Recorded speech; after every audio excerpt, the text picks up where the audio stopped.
मुंबई वडोदरा हायवेचं काम सध्या अतिशय वेगात सुरू आहे. बदलापूर शहरातून हा मार्ग जाणार आहे. एकूण 8 मार्गिका या महामार्गावरती असणार आहेत. तसंच मुख्य जो बोगदा आहे बदलापूर ते पनवेल या बोगद्याचं काम आता सध्या सुरू आहे. याबाबत माजी नगराध्यक्ष राम पातकर यांनी पाठपुरावा केला होता. हा रस्ता कसा असणार, या रस्त्यावरती काय काय सुखसुविधा असणार, याबाबत सर्व माहिती आपण राम पातकर यांच्याकडून घेणार आहोत. राम पातकर आपल्यासोबत आहेत.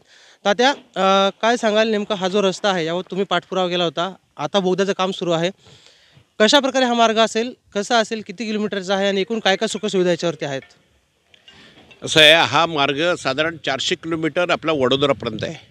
वडोदरा, मुंबई आणि स्पर टू JNPT, म्हणजे हा JNPTचा स्पर असल्यामुळे आपल्याकडे वेनशिल्डच्या इथे बोगदा आहे. बोगद्याची साधारण लांबी 4.16 किलोमीटर आहे आणि ही रेल्वेची एक कन्स्ट्रक्शन कंपनी आहे, म्हणजे सरकारी कंपनी आहे. तिने बोगद्याचं काम घेतलं आहे. साधारण त्यांना वर्क ऑर्डर दिल्यानंतर 2.5 वर्षानंतर हा काम पूर्ण होण्याची त्याला खात्री आहे.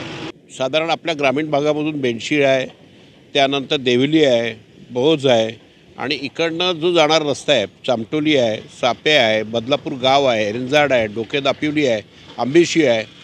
इकडनं हा रस्ता जातो आहे आणि त्याला आपण ॲक्सेस दिलेला आहे.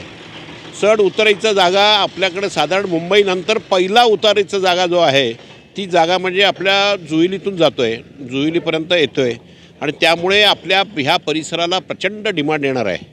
आणि मुंबईपासून म्हणजे इंटरनॅशनल एअरपोर्ट, म्हणजे बोगद्याच्या पुढे गेलो तर बोर्वे आहे आणि कामोठे आहे आणि त्यामुळे त्याच्या बाजूला इंटरनॅशनल एअरपोर्ट आहे आणि JNPT आहे. त्यामुळे कंटेनर जे येतील ते सगळे आपल्याकडे पहिला स्टॉप कुठला आहे तर बदलापूर आहे. त्यामुळे इथे लॉजिस्टिक पार्कलासुद्धा मोठ्या प्रमाणात डिमांड होईल. तरुणांना लॉजिस्टिक पार्क झालं तर आपले मंत्री महोदय जे आहेत गडकरी साहेब यांनी नाशिकच्या सभेत जाहीर केलं की बदलापूर येथे आम्ही लॉजिस्टिक पार्क आणतो आहे. ते जर झालं तर मला असं वाटतं की खूप मोठ्या प्रमाणात जॉब ओरिएंट होईल. साधारण 400 एकर जमीन सरकारी आपण त्यांना देऊ केलेली आहे. त्याच्यामध्ये जर मान्यता मिळाली तर मला असं वाटतं की मोठ्या प्रमाणात इथे काम होईल. 28,000 कोटीची इन्व्हेस्टमेंट इथे येईल आणि मोठ्या मोठ्या मल्टीनॅशनल कंपन्या इथे येतील आणि जॉब ओरिएंट होईल. आणि तसंच ह्या रस्त्याला लागून ट्रक टर्मिनलसुद्धा आहे. त्यामुळे मोठ्या मोठ्या ॲक्टिव्हिटीज इथे होतील, मल्टीनॅशनल कंपन्या येतील आणि आता ह्या शहराचा कायापालट झाल्याशिवाय राहणार नाही.